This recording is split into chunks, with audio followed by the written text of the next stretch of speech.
Hi எல்லாருக்கும் வணக்கம். நம்ம அழகே அழகு சீரியலில் சுரேஷுக்கே தங்கராஜ் கூட ஏண்டா கொடைக்கானலுக்கு போனோம் அப்படிங்கிற மாதிரி ஒரு நிலைமை வந்துருச்சு. தங்கராஜ் கொடைக்கானலில் எப்படி நடந்துக்கிட்டாரு, சுரேஷுக்கே அப்படி இருக்கு அப்படின்னா நம்ம மலர், பாக்கியராஜ், ரேவதி அவங்களோட நிலைமை எப்படி இருக்கும் தெரிஞ்சுக்கிறதுக்கு இந்த வீடியோக்கு ஒரு லைக் போட்டுக்கோங்க. ஸோ பார்த்தீங்கன்னா தங்கராஜுக்கு சுரேஷை கொடைக்கானல் அனுப்புறதுல கொஞ்சம் கூட விருப்பமே இல்லை. ஆனாலும் உன்னோட செலவு எல்லாத்தையும் நான் தாண்டா பார்த்துக்குவேன் அப்படின்னு சொல்லி இப்போ தங்கராஜ் ரேவதியோட நேராக வீட்டுக்கு வந்து, சுரேஷ் கிளம்பு, நீ ஏன் கூட வா, அவங்க வேணா பேங்க் ட்ரிப்போட ஒன்றா வரட்டும் அப்படின்னு தங்கராஜ் கூப்பிட்றாரு.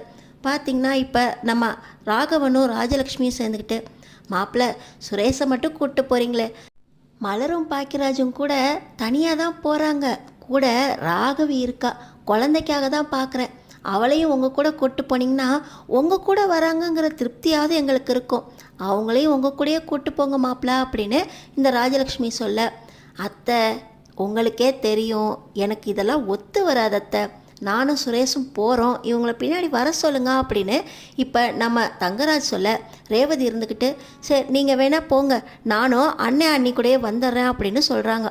தங்கராஜுக்கு பயங்கர கோபம் வந்துருச்சு.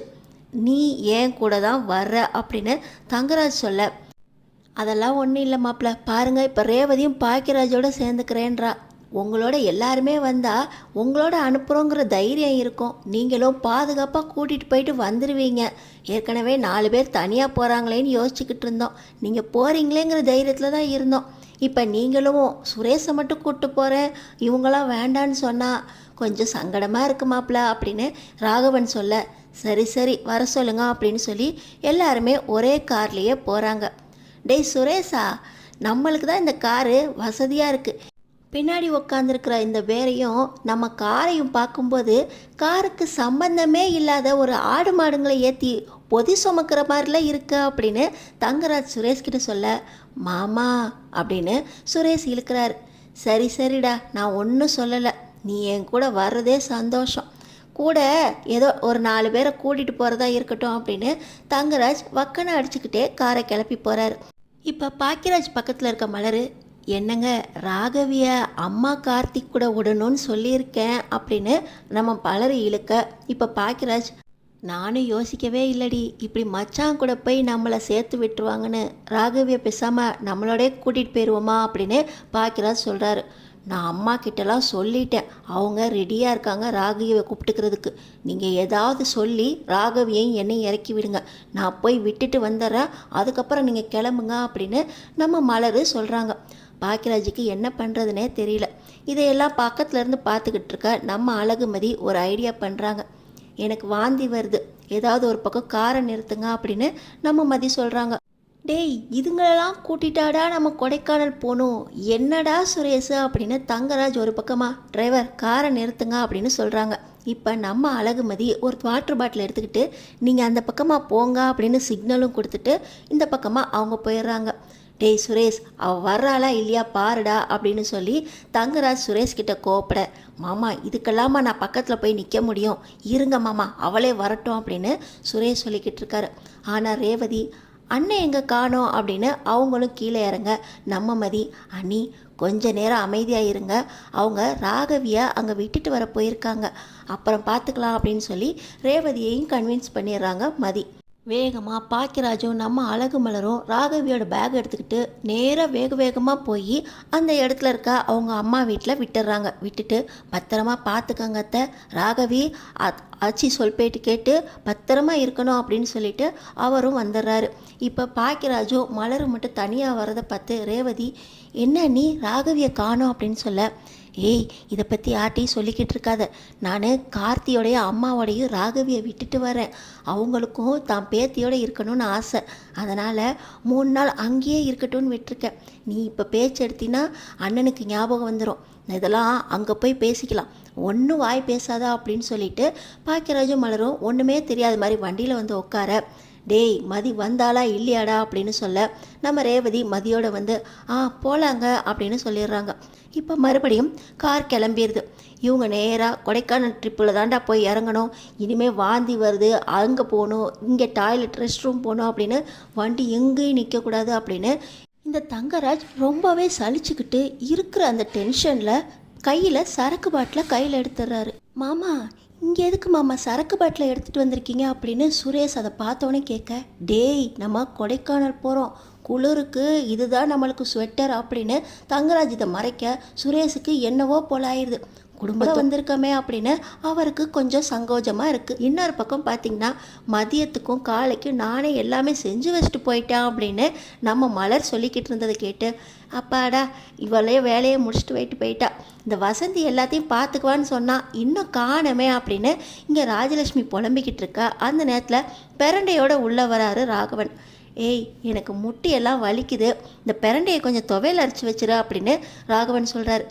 என்னங்க, அவன் ஊருக்கு போயிருக்க நேரத்துலையே அந்த பிரண்டையெல்லாம் வாங்கிட்டு வருவீங்க? ஏற்கனவே உங்களுக்கு நான் இந்த கஷாயம் போடணும், சுடு தண்ணி வச்சு ஒத்தடம் கொடுக்கணும், உப்பை வறுக்கணும், இதெல்லாம் செய்கிறதோட பற்றாமல் இந்த பிரண்டையை வேற வறுக்கணுமா?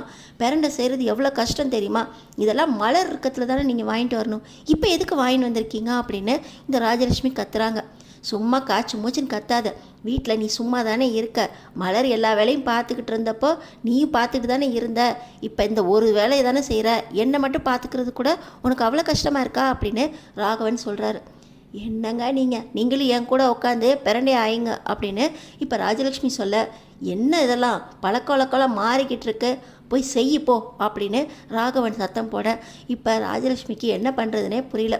வசந்தி வந்தால் அவளையாவது செய்ய சொல்லலாம் அப்படின்னு பார்க்க இப்போ வசந்தி வராங்க.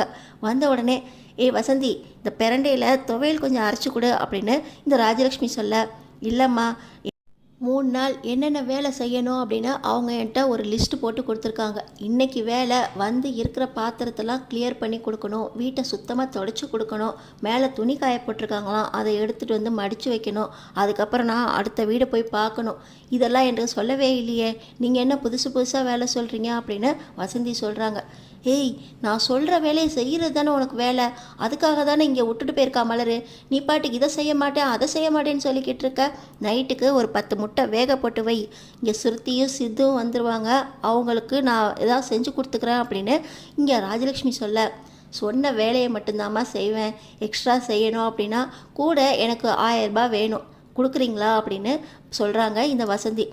என்னடி முட்டையை வேக போட்டு இந்த பிரண்டை துவையில் அரைச்சி கொடுக்குறக்கு 1000 ரூபாய் கேட்குறா அப்படின்னு சொல்ல, ஆமாம் உங்கள் வீட்டில் ஏற்கனவே நிறையா வேலை சொல்லிட்டு போயிருக்காங்க மலர், அவங்க சொன்னாங்களேங்கிறதுக்காக தான் அவங்க எழுதி கொடுத்த வேலையை நான் செஞ்சு கொடுக்குறேன், இந்த மாதிரி எக்ஸ்ட்ரா வேலை சொல்கிறதா இருந்தால் நீங்கள் எக்ஸ்ட்ரா காசு கொடுக்க தானே செய்யணும் அப்படின்னு இந்த வசந்தி சொல்கிறாங்க.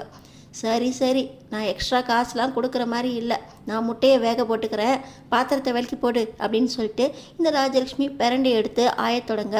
பார்த்திங்கன்னா அவங்க கையில் கத்தியை வச்சு அந்த தோலை சீவிட்டு இருக்கும்போது கீறிடுது. அப்படின்னு இந்த ராஜலட்சுமி கத்த, டேய் அங்கே பேண்டேட் வச்சுருக்கேன், அதையாவது போய் எடுத்துகிட்டு வாடி அப்படின்னு வசந்திக்கிட்ட சொல்கிறாங்க. இதெல்லாம் என் வேலை இல்லைம்மா, உங்களுக்கு வேணும்னா நீங்களே போய் எடுத்துக்கோங்க அப்படின்னு சொல்ல, என்னடி கொஞ்சம் கூட பச்சாதாபமே இல்லாமல் பேசிக்கிட்டு இருக்க, கையை வெட்டி எவ்வளோ ரத்தம் வருது பாரு, நீ பாட்டு ஒன்றுமே செய்யாமல் இருக்க, இதை கொஞ்சம் ஆஞ்சு குடிடி, வயசான பொம்பளைன்னு கூட பார்க்க மாட்டியா அப்படின்னு சொல்ல, நான் என்ன உங்கள் வீட்டு மருமகளா இல்லை வேலைக்காரியா, இப்படி ஒவ்வொரு வேலையாக சொல்லிக்கிட்டு இருக்கீங்க, உங்கள் கையில் ரத்தம் வந்தால் நான் எதுக்கு பச்சாதாபப்படணும் அப்படின்னு வசந்தி சொல்லிவிட்டு அவங்க பாட்டு வந்த வேலையை பார்க்க, இந்த பேண்டேடை மட்டும் எடுத்து கொடுறியே அப்படின்னு இந்த ராஜலட்சுமி சொல்லி கண்ணில் கண்ணீரே விட்டுறாங்க. சரி எங்கே இருக்குது சொல்லுங்கம்மா அப்படின்னு சொல்லி இந்த வசந்தி போய் அந்த பேண்டேட் எடுத்துகிட்டு வர இப்போ ராகவன் வந்துடுறாரு. ஏய், பிரண்டை துவையல் அரைச்சி வச்சியா, கூட ஒரு 2 சப்பாத்தியை போட்டுற அப்படின்னு இந்த ராகவன் சொல்கிறாரு. சப்பாத்தியா? நைட்டுக்கு சமையல் செய்கிறதுக்கு இதோ முட்டையை வேக போட்டிருக்கேன், நீங்கள் என்னென்னா சப்பாத்தி வேற போட சொல்லிக்கிட்டு இருக்கீங்க அப்படின்னு இந்த ராகவன் சொல்ல, சப்பாத்தி நைட்டுக்கு சாப்பிடுவேன்னு தெரியாதா, நான் வேணால் அந்த பிரண்டை துவையில் வச்சு சப்பாத்தி சாப்பிட்டுக்கிறேன், முட்டையெல்லாம் வேண்டாம் அப்படின்னு சொல்ல, உங்களுக்கு முட்டை வேண்டானாலும் இந்த சித்துவுக்கும் அந்த சுருத்திக்கும் நான் முட்டை செய்யணுமே, ஆளாளுக்கு ஒன்றுலாம் என்னால் செய்ய முடியாதுங்க அப்படின்னு ராஜலட்சுமி சொல்ல, அதெல்லாம் கிடையாது, எனக்கு நைட்டு சப்பாத்தி வேணும் செய்ய அப்படின்னு சொல்லிட்டு ராகவன் போயிடுறாரு. என் கை வேற வெட்டி இருக்கு, இவர் என்னன்னா சப்பாத்தி போட சொல்கிறாரு, ஒவ்வொருத்தருக்கும் நான் என்னென்ன செய்கிறது, டேய் மலரு, நீ இல்லாமல் இந்த வீட்டில் நான் என்னென்ன வேலை பார்க்க வேண்டியிருக்கா அப்படின்னு புலம்ப ஆரம்பிச்சிட்டாங்க ராஜலக்ஷ்மி மலர் இல்லாமல் இந்த வீட்டை 3 நாள் எப்படி பார்த்துக்க போகிறாங்க எல்லாத்தையும் ஒவ்வொன்றா தெரிஞ்சுக்கிறதுக்கு நம்ம சேனலை சப்ஸ்கிரைப் பண்ணி தொடர்ந்து பாருங்கள்.